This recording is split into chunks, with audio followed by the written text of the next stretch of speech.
አበበ ነኝ አላሉ። ውሻው እኮ ነው 4 እግር ያለው የሚራመደው ውሻ። አበበ ነኝ አታቁኝም?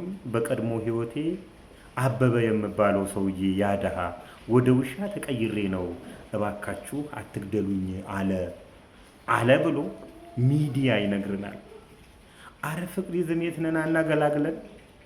ውሻው በቀድሞ ህይወቱ አበበ የሚባል ሰው ነበር፣ ወደ ውሻ ተቀየረ፣ አትግደሉኝ ብሎ ሲለምናቸው ህዝብ በተሰበሰበበት ገደሉት። የሚያወራ ውሻ ሞተ። ክርስቶስ ወይ እዚህ ውስጥ ካስገደሉት ተሰብስበው እንደዚህ አንድ ሰው እንኳን ተው የሚል ሰው የለም። ቢናገር እንኳን እስቲ የሚያመጣውን የቱሪዝም እንትን አስቡ።